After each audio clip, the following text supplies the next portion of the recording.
confirm we've been ready since yesterday. Uganda here nkugambye Uganda ye welcoming buli kintu eri ready. Bano bana Uganda balaba. Chokola bayaniriza buli muyimbi olina janagamba emese ngaga jangu nawo giyimbyeko gangu nawe olaba yaniriza fresh daddy ne bayaniriza ne fresh kid omuto. So reunion ya Blues V, is it happening or is it not happening? The one thing I can say about that is it's an idea that we are all open to.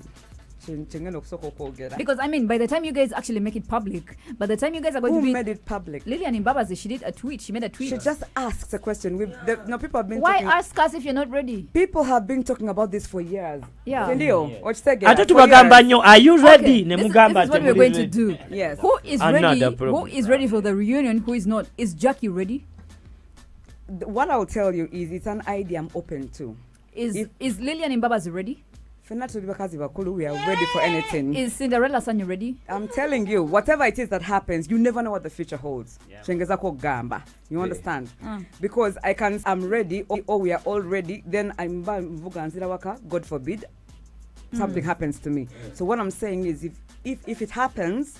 Yeah, but no, I know there's so many Ugandans that are like me. Is it like an album? Is it a concert? Olabo mulugwala nyonyola mu Luganda nentegeera. Prim ona chirimu. Reunion etegeza chi Jackie. Reunion man asekerera. No, a reunion. What does it mean? Oyogera bubi nawe. Atena njagala omuntu wa wansi awuliza Galaxy FM. Omuntu kyo wa wansi goyagala. Achitegere bulungi. Kiba kitegeeza nti Blues V egenda kola album oba Blues V egenda kola concert. Blues V egenda kola chi. Eddawo.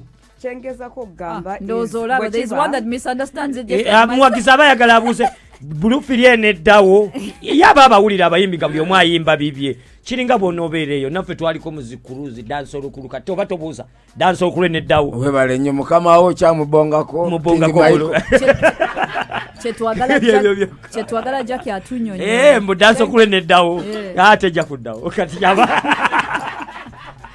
Jackie banyonyole Chengeza ko gamba is the one of the and they told us never say never. So anything can happen. But if it is something that happens, for example, if me, Lillian, and Cindy are in the same studio, we do something on the same stage. That's a reunion. No, you never know. That's what I'm trying to say. There's reunion jeninda njogera masogo ne kompeo na chogera primo achimanyi nengamba negomba okuwulira oluyimba nga Lillian Mbabazi kwali nengera Jackie Chandiru Cinderella baby naye nga ataddemu tukamalobozi kamwe gonna gakuse kati kali machuwa. Brings me to a question, because I mean there was a Blues V that had Cinderella Sanyu, it had Jackie Chandiru, and also had Lillian Mbabazi. And then we had the Blues V that actually had Maya Mbabazi. When we say reunion, which one are we talking about? The one that had Maya or the one that had Cindy? When you heard about Blues V, who did you know? What name? No. The first time you heard of Blues V. If it's going to be a reunion... Oh, the first time? Yes. Okay. If it's going to be a reunion, it's going to be that. The first time? Yes. Okay. So what I'm trying to say is anything can happen. So I don't want to say yes, I don't want to say no. There's a new generation of artists. Yes. We're speaking about Rickman, John Black, Kabako, Nabalala Banji. You've been here for a minute. You know how these things work. You are very exposed. You've traveled with your experience from the Blues V. What do you think the new generation of artists are doing extremely wrong and is unacceptable? I love that question. Bubblegum music. They release music every 3 weeks. I don't understand why, because I still make money from Gold Digger. You understand? And people still make money. Juliana still makes money from Nabikoa. So I always say that. I have an issue with bubblegum music. I don't know how you're able to keep going to studio all the time, to keep putting something out. What will people remember you for? Why do you have to, bubblegum is otekamo gum in the mouth, and then when it's done, on $1.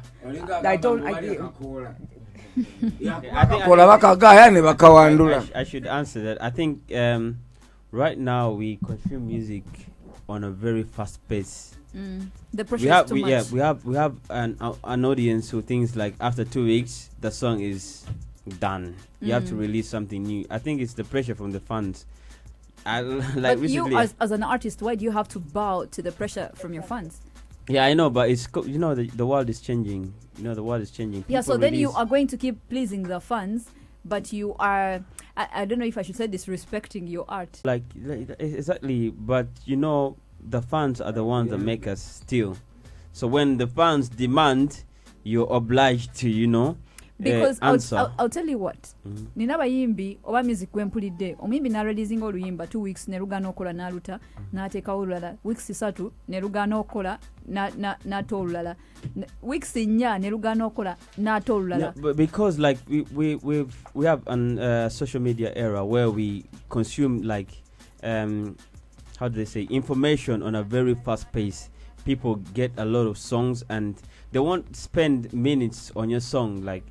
I'm not saying that I release music every time, but people are actually you fast should be the paced. person that we ask, because when you are moving from Sweden, you said you'll give us music every 6 weeks. Yeah, and that's what I'm trying to do, because people are, like me, I have a playlist, but my playlist doesn't have one song. I have a lot of songs. I have a couple of songs which I listen to.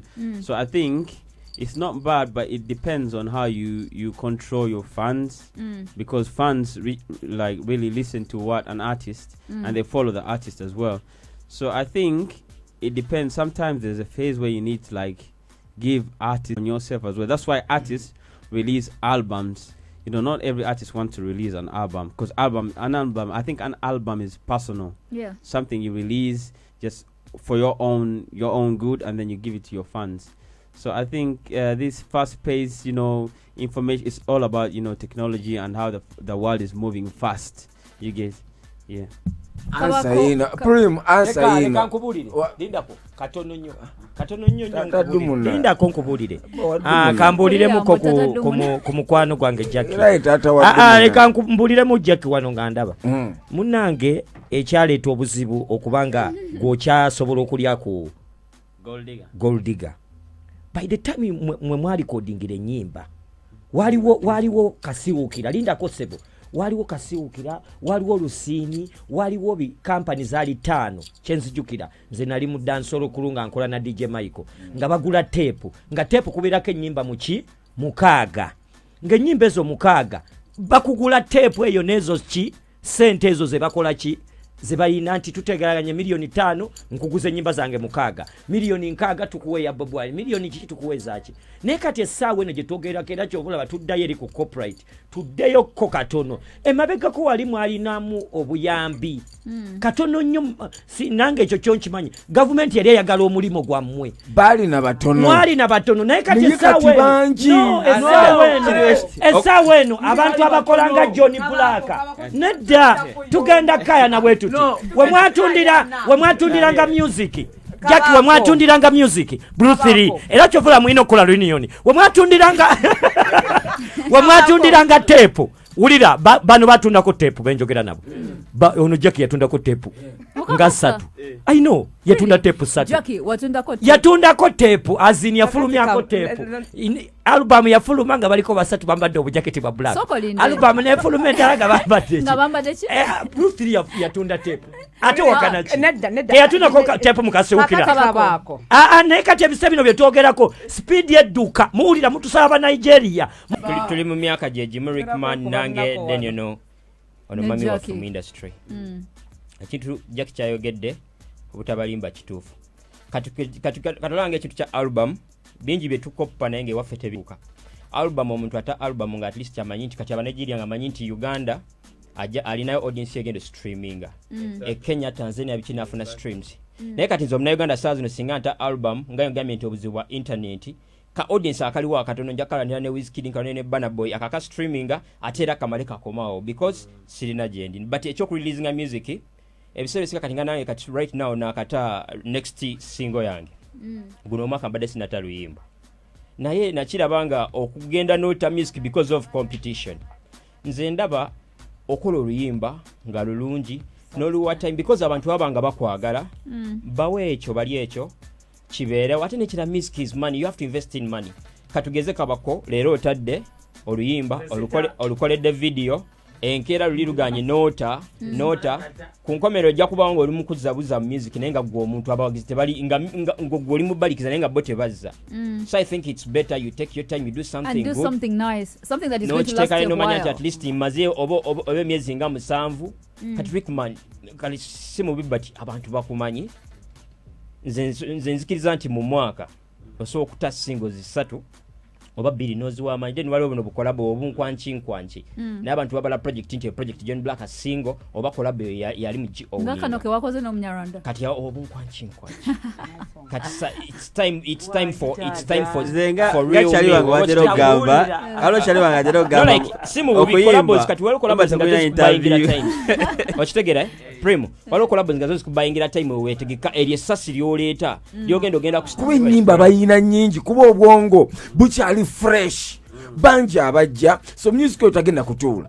This is the time balina Uganda bawelkaminge buli ekijja. So as we kwesebola okuba mbu nno buli wiiki ota ennyimba 6 no muwulira nokugala kusoyo litojo buli lunaku ate kabako gomanyi gyenvudde newentandikidde kati primo olaba kati osobola gatta music w'abayimbi bonna ababadde bajja bano ne bakuba ng'era ng'oluyimba lwa Maddox we lujja zirukuba ekikono naye Maddox yasemba ddi okuta music. As we wrap this up, I want a one-liner from each one of you. Yeah, as far as Uganda music, mulinda kugundi twamumaze buluthiri twamaze sinafumyalinga luyimba lwange chai mata nedugamba abatuuze b'okukyalo chai ki mata abatanywa mata abanywa mata banywa omukalu ejjinja wali y'amata as far ntono as Uganda Musicians Association presidency is concerned, like I said, the one-liner, is it CD or King Saha for you?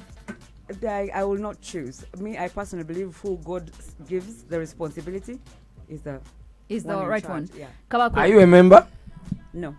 Kabako Cindy oba Saha? nze nonda Saha. Kale. John Black Cindy oba Saha? enaali waggulu awo anaabeerawo gwe nja okufollowinga nange bambuuzi. Rickman, is it Cindy or is it King I Saha? believe that music is an art, it's craft. You don't have to put someone on top of everyone's craft. Nawe wayitirira nnyo Obungereza. Nekirala bw'obuuza Liitojo siyinza butakugamba ansa yange eri kimu. His Excellency King Saha. Era olwokuna olujja tulinayo ku 911 ku mazaalibwa gange. DJ Luidi, we have new music from John Black, right? Yeah. Yeah. African boy, you know boy. Boy, first time, girl. Inna to the book of trees and them. Indeed, the Slim DJ.